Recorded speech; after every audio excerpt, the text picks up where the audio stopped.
BSI, scene is safe. I have my gloves on to protect me from bloodborne pathogens. Good evening, sir. My name is Sean with the Pease Fire Department. It appears you've injured your left forearm. I'm going to go ahead and ask you to manually stabilize that with your right arm, which is uninjured.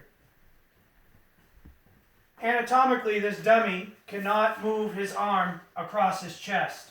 If this was a normal patient, I would have the patient take his uninjured arm, support it, manually stabilizing his injured arm underneath it, and put it so that it's up over the patient's heart and above his chest.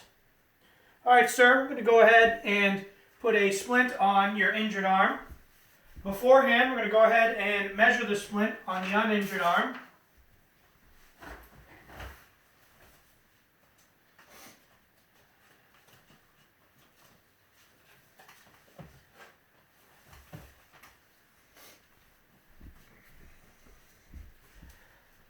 Again, I would instruct the patient, if this was a normal patient, to go ahead and hold this SAM splint with his forearm or with his hands. I'm going to mold it to the patient's arm.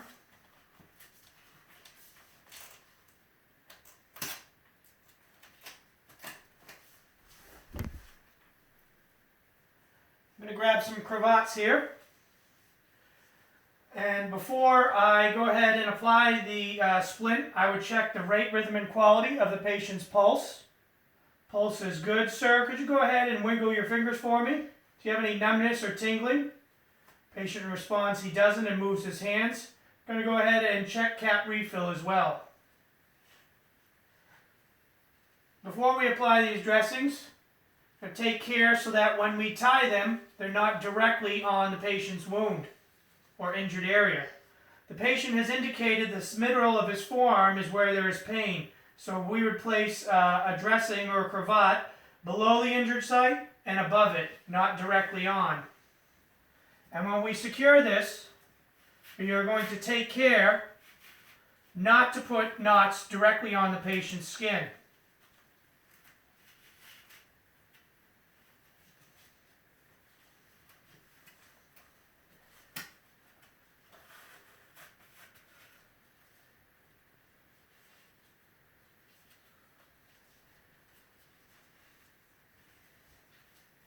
When we secure this, the knot will be under the SAM splint, not directly on the patient's skin.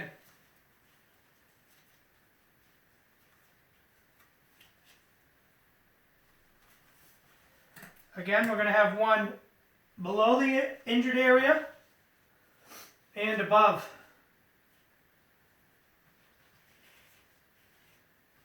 Same thing, taking care not to put any knots on the patient's skin and securing under the SAM splint.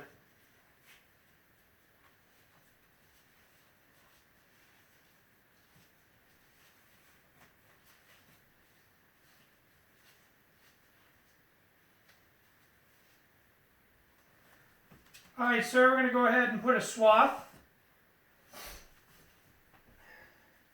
We'd fold the knot into this triangle bandage.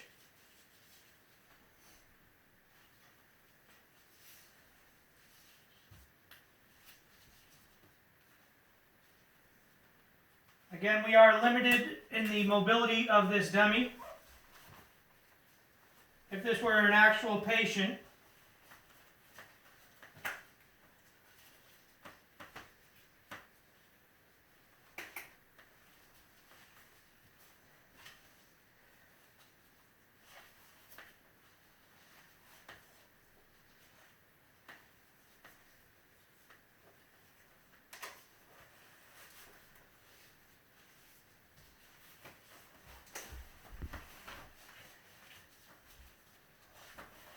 when I secure this, I'm going to go ahead and put a dressing back here so as to not have a knot directly on the patient's skin.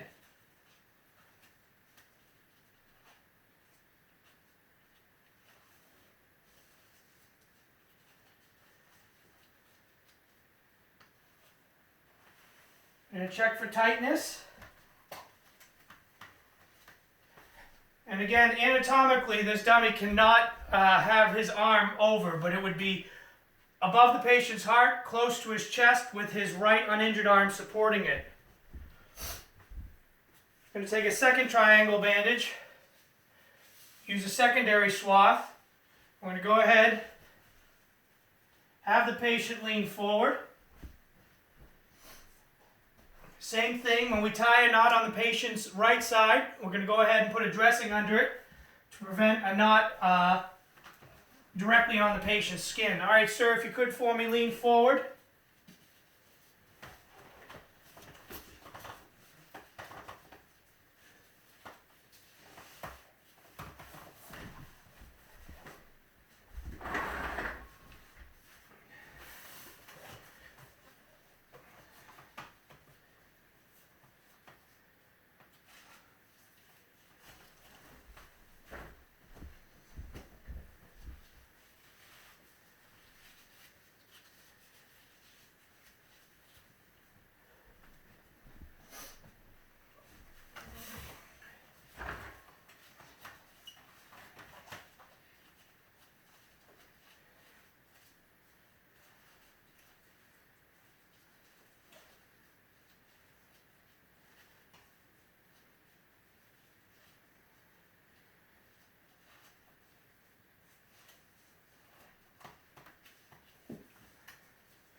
All right, at this point, we'd go ahead and recheck the patient's pulse, rate, rhythm, and quality. Sir, could you wiggle your fingers for me? Do you have any numbness or tingling? We would check cap refill. We would make sure that both triangle bandages are secure. Sir, are they too tight? Patient responds they aren't.